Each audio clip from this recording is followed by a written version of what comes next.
তোর বাটাম ফাটাবি। এই যে আমার এই ভাই জুব্বা গাছ দিচ্ছে, তাই না? ইনি যদি জুব্বা বাড়ির থেকে উল্টো করে গাওয়াত দিয়ে আসে, তাহলে আপনারা খালি ওনার দিকে তাকাবেন। ঘটনা কি? এত বড় একটা ভালো মানুষ এই জুব্বাটা উল্টো করে গাওয়াত দিয়েছে। যখনই উল্টা গাওয়াত দিয়েছে, বাম কার পকেট ডানে যাবে, আর দুই সাইডের দুই পকেট ভেতরে না থেকে বাইরে আসবে। কতক্ষণ না? যখনই আসলো তখনই আপনারা মনে মনে বলবেন, এই লোকটার বোধহয় বউ বাঁচে নেই। যদি স্ত্রী বাঁচে থাকতো তাহলে তাকে আসার সময় শুধরে দিত। হঠাৎ করে একজন লোক বলছে, হুজুর আপনার জুব্বাটা উল্টো আছে, সিধা করেন। তখন উনি নিষ্মুখ তাকে বলবেন, ধন্যবাদ আপনাকে, আপনার ধন্যবাদ, আল্লাহ আপনার গুনাহ মাফ করুক, আল্লাহ আপনার হায়াত দারাজ করুক। কি সুন্দর দোয়া, বিরাট কাজ আপনি শুধরে দিলেন। তাহলে গায়ের জামা উল্টো হওয়ার কারণে আপনি শুধরে দিলেন, আপনার জন্য দোয়া হলো, হায়াত দারাজ হলো। কত মধুর বাণী শুনেলেন। এটা হচ্ছে জামা উল্টার কারণে আপনি সিধা করে বুদ্ধি দিলেন। কত তোর বাটাম ফাটাবি। কাউন্সিলর গুদো হয়ে যাবি কতক্ষণে একটা ওই কাউন্সিলর বাজিচ্ছে, মেম্বার এসে করছে আমাকে ভোট দেন, আমার ওয়ার্ড আমি মাদক মুক্ত করব। তোর বাপেও পারবে না। কোটি কোটি লাখ লাখ পুলিশ আছে, বিডিআর আছে, সেনাবাহিনী আছে, তারাই মসজিদের জুতো চুরি বন্ধ করে পারেনি। আর ওই কথা মাদক মুক্ত কর্ম ওয়ার্ড উঠে মিশে কয়া ভোট নেয়। কথা কন দেখা, এটা ভোট নেওয়ার কায়দা। ভোট একটা ইমানি দায়িত্ব। তাহলে কে বুদ্ধি দিল কোরআন বাদ দিয়ে বাপের আইন দাদার আইন চালান লাগবি? এই হুজুর কথা কন দেখা, আপনি যদি কোরআনের আইন তুমি চেঞ্জ করো, কোরআন যদি না মানো, তাহলে এতদিন আগে যখন কুরবানি গলার জব করছি গরু বকরির, তাহলে এখন তুমি ঘাড়ত জব করো। যেহেতু তুমি রসুলের কোরআনের সংবিধান তুমি আউট করে দিয়া তুমি মানুষের নিজের আইন দিয়ে শাসন করেছ, তাহলে তুমি কুরবানি জবটা এইবার থেকে খাড়া করে পারার দরকার নেই। ঘাড়ত কোপ দিলি কাল্লা পরে দেবি। ফকিরনিক যদি 2000 টাকা দেওয়া হয় আর আত্মন গোস্ত দেওয়া হয়, ফকিরনি কবি তোর বলি দেওয়া গোস্ত খাই না। চ্যানেলটি সাবস্ক্রাইব করে আমাদের সঙ্গেই থাকুন। First class BSS honours, MSS সমাজবিজ্ঞান, এমএ দাওয়া ফার্স্ট ক্লাস ইসলামী বিশ্ববিদ্যালয় ঢাকা। আল্লাহ ভাইজানকে দ্বীনের জন্য কবুল করুক, বলুন আমিন।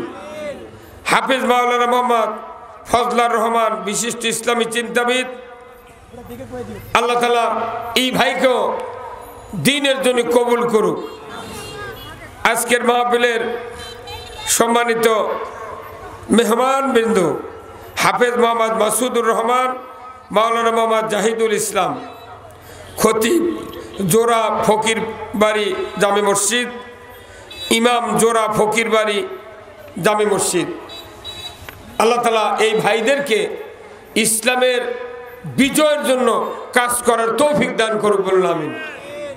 বিশেষ অতিথিবৃন্দ, শুভেচ্ছান্তে মোহাম্মদ হারুনুর রশিদ সাজন, মোহাম্মদ বীরবল হোসেন বাবর, মোহাম্মদ ফজলে রাব্বি রিয়াদ সহ আয়োজনের সকল কমিটিবৃন্দ, সামনে মঞ্চে বসা সুধীবৃন্দ, সামনে বসা মুরব্বিনে কেরাম, হাজি সাহেবগণ, বিভিন্ন মসজিদের ইমাম মুয়াজ্জিন মুক্তাদি সহ বিভিন্ন রাজনৈতিক দলের নেতৃবৃন্দ, যুবক ভাইরা, প্রাইমারি মাদ্রাসা হাই স্কুল কলেজের শিক্ষক মহোদয়গণ, ছাত্র ভাইরা, পর্দার অন্তরালে মা ও বোনেরা, কচি কাচারা এবং আজকের এই মাহফিলের প্রচার মিডিয়ার সম্মানিত মাইকালা এবং ভিডিওম্যান ভাইরা, সবার প্রতি আমার সালাম। আসসালামু আলাইকুম ওয়া রাহমাতুল্লাহি ওয়া বারাকাতুহু। কেমন আছেন আপনারা? আছি ভাই, আলহামদুলিল্লাহ। সন্ধ্যার সময় কাজটাই ভালো হয়, কথা ঠিক কিনা? আমি আপনাদেরকে বলতে চাই, হুজুর প্রধান অতিথি আছেন একটা, আমাদের প্রধান অতিথি। লিল্লাহে তাকবীর, নারায়ে তাকবীর। প্রধান অতিথির আগমন, ফয়জুল হোসেনের আগমন, নারায়ে তাকবীর। ফকিরপাড়ার পক্ষ থেকে, ফকিরপাড়ার পক্ষ থেকে নারায়ে তাকবীর। আলহামদুলিল্লাহ।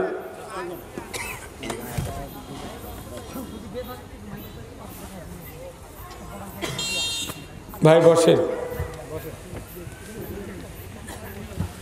আল্লাহ তাআলার দরবারে শুকরিয়া, যিনি আমাদেরকে আজকের এই সন্ধ্যার সময় জান্নাতের একটি বাগানে বসার সুযোগ করে দিচ্ছেন।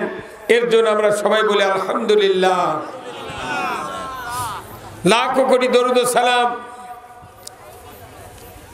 তামাম পৃথিবীর শ্রেষ্ঠ মানুষ, মহামানব, সুলতানুল আম্বিয়া, ইমামুল মুরসালিন, খাতামুন নবিয়্যিন, যার সুপারিশ ছাড়া, যার পদাচরণ ছাড়া কোনো নবী বেহেশতে যেতে পারবে না। কথা ঠিক কিনা?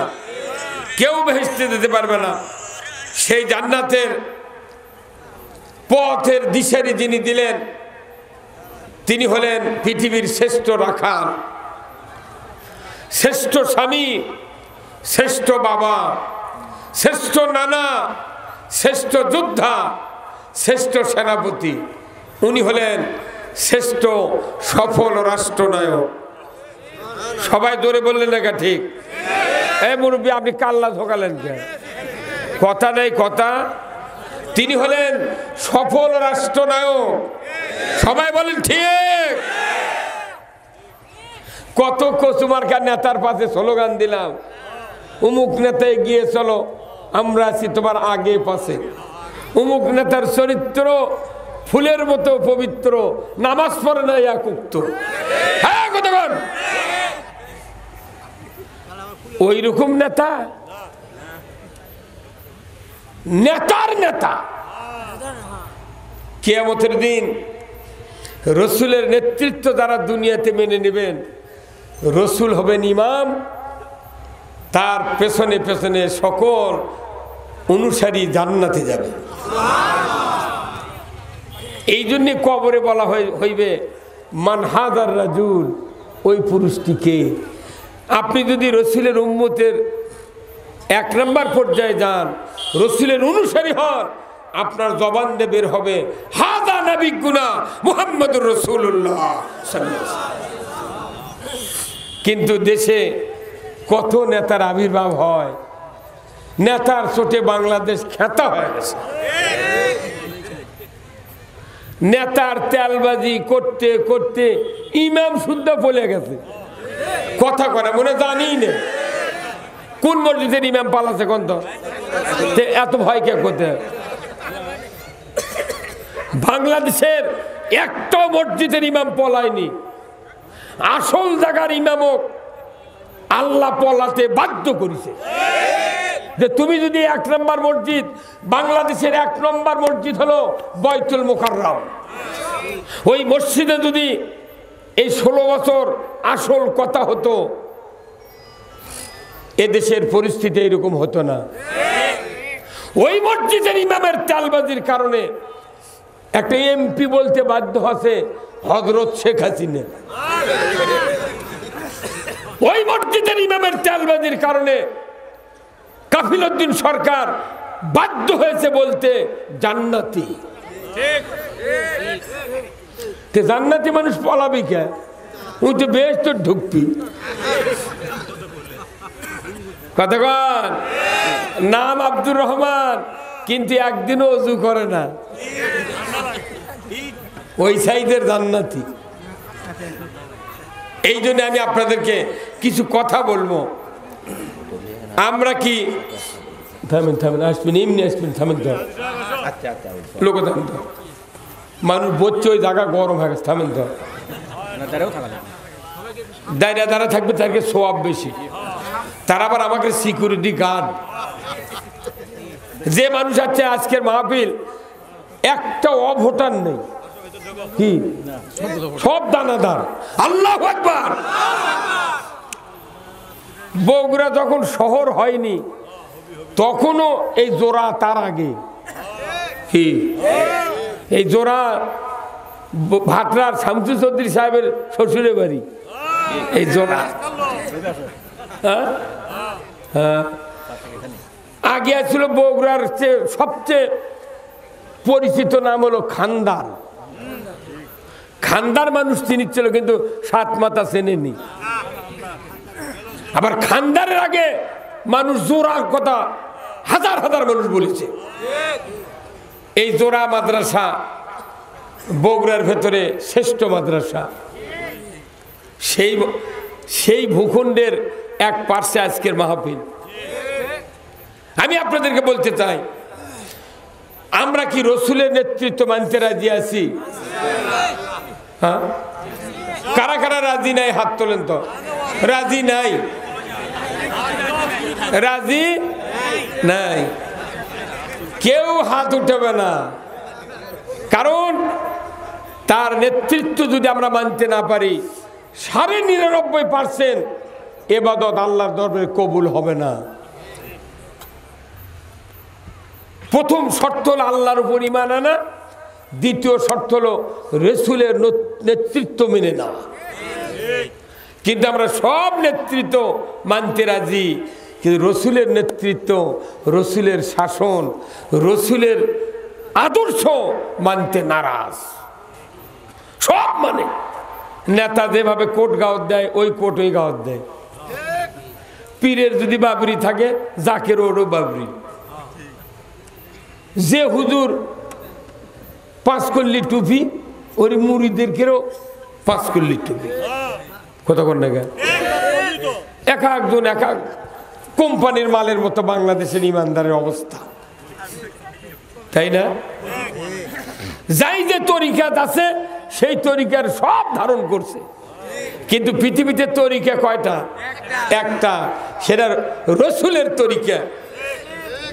রাসূলের পথ হলো একটা, সেটা হলো জান্নাতের পথ। প্রতিদিন সূরা ফাতিহাতে আমরা পড়ি ইহদিনাস সিরাতাল মুস্তাকিম। হে আল্লাহ, তুমি আমাকে সরল সঠিক সিধা পথে পরিচালিত করো। নামাজও এই কথা পড়ে যায় বাঁকা পথ চলে। কত কোন না বাঁকা পথ চললে, বাঁকা পথ যদি কেউ চলে তাহলে এই লোকটা জিন্দিগিতে জান্নাতত যাবে না। বললাম এক কথা নামাজে আর চললাম। এই যে আমার এই ভাই জুব্বা গাছ দিচ্ছে, তাই না? ইনি যদি জুব্বা বাড়ির থেকে উল্টো করে গাওয়াত দিয়ে আসে তাহলে আপনারা খালি ওনার দিকে তাকাবেন। ঘটনা কি?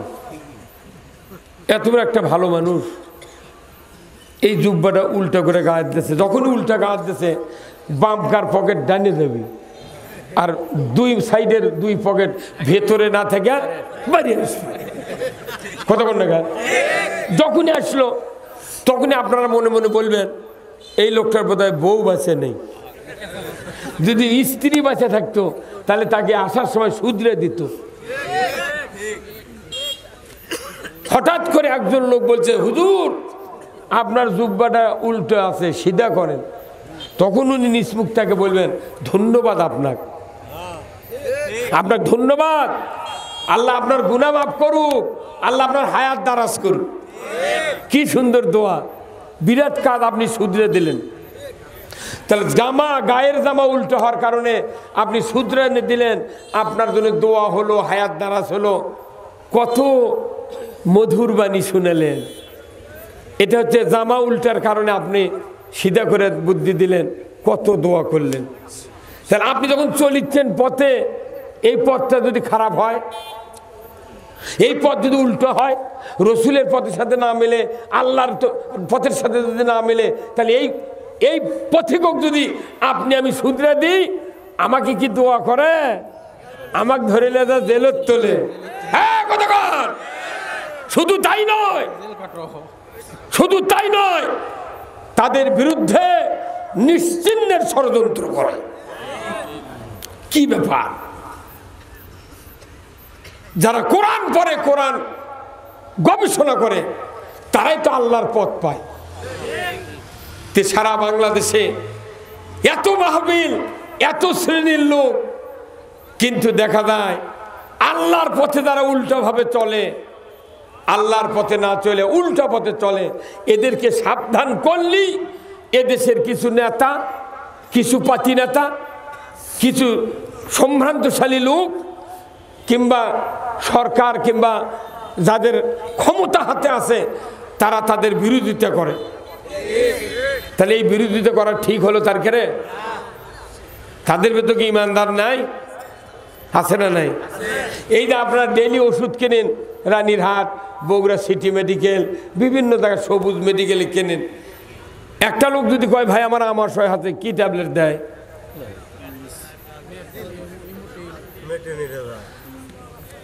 সবাই ওষুধ দেয়, ফ্লাজিল, কেউ দেয় অ্যামোডিস, কেউ দেয় মিলিগ্রাম, কেউ দেয় ফিলমেট। এই চারটা ওষুধের গ্রুপ হলো মেট্রোনিডাজল।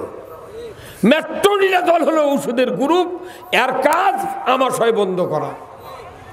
তা আমরা যারা বাংলাদেশে আছি ইমানদার, আওয়ামী লীগের ভেতর ইমানদার আছে, বিএনপির ভেতর, জাতীয় পার্টি, জাসদের ভেতর, চরমনাই, জামাত, তবলিগ, খেলাফত আন্দোলন, খেলাফত মজলিস, মাদ্রাসাত আলিয়া, কওমি, হাফিজিয়া, যত শ্রেণীর ইমানদার আছে সবার গ্রুপ হলো ইমানদার। এই গ্রুপের নাম কি? ইমানদার। তাহলে মেট্রোনিডাজল গ্রুপের দায়িত্ব ওর আমাশয় বন্ধ করা, যে কোম্পানির মাল হোক। এই কতক্ষণ যে কোম্পানির মাল হোক, কিন্তু ওর কাজ হলো আমাশয় বন্ধ করা। তাহলে আমরা যারা ইমানদার আছি তারাই তো মাহফিলে বসি, তারাই তো জুমার নামাজ পড়ি, তারাই তো ঈদের নামাজ পড়ি। তাহলে এই 3 জায়গার মানুষ আর জানাজার নামাজ, এই 4 জায়গার মানুষ যারা হাজির হয় তারাই বাংলাদেশি ইমানদার।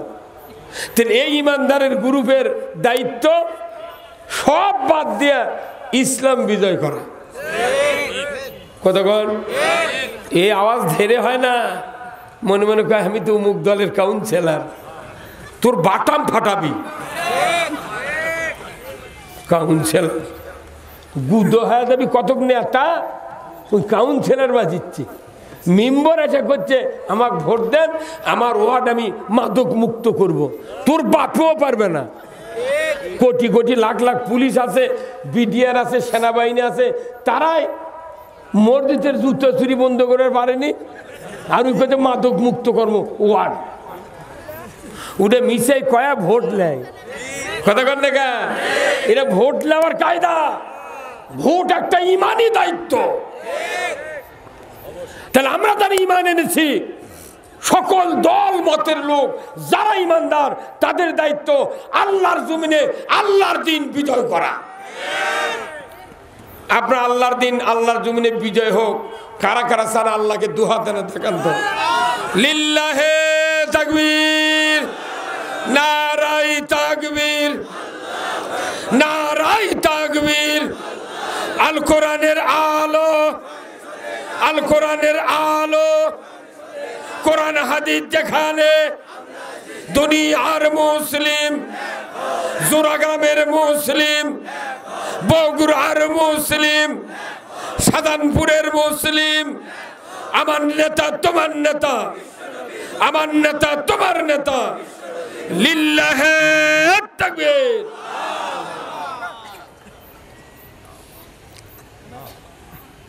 এই কথাতে আল্লাহ খুশি হয়ে গেছে। এই যে বললেন না আল কোরআনের আলো, সংসদে আলো, এই কোরআন দিয়ে মদিনার সংসদে রাসূলুল্লাহ 10 বছর শাসন করছেন। এই কোরআন দিয়ে 10 বছর, 10 বছরের ভেতরে উনি মসজিদে নববীতে একদিকে রাষ্ট্রপতি, আর একদিকে হলো মসজিদে নববীর ইমাম, আর একদিকে স্বামী, আর একদিকে বাবা, আর একদিকে যোদ্ধা। কথা ঠিক কিনা? তাহলে রসুল এতগুলি কাজ করলেন। আমরা যদি রসুলের উম্মত হই, দাবি করি, তাহলে আমাদের দায়িত্ব রসুলের ওই আদর্শ মানা। কে বুদ্ধি দিল কোরআন বাদ দিয়ে বাপের আইন, দাদার আইন চালান লাগবি? এই হুজুর কথা বলেন, আপনি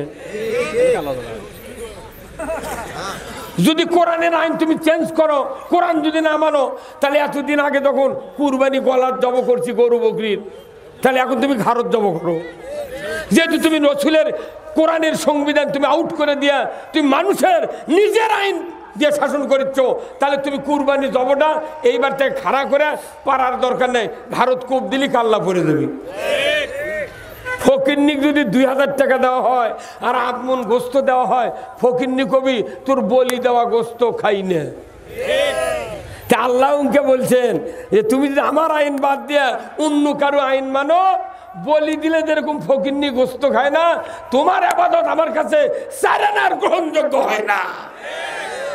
কি হুজুর, ওরা আল্লাহর আইন খালি কোরআনের শাসন না মানে দাড়ি টুপি জুব্বা হজ উমরা জেকের আজকার এতেকাব দান খয়রাত সব ফতোয়া নিষিদ্ধ সব মানে লাভ হবে না। প্রত্যেকটা মানুষের দায়িত্ব আল্লাহর আইন মানা, আর ইমানদারের দায়িত্ব আল্লাহর আইন কায়েম করা। ভাইরা আমার,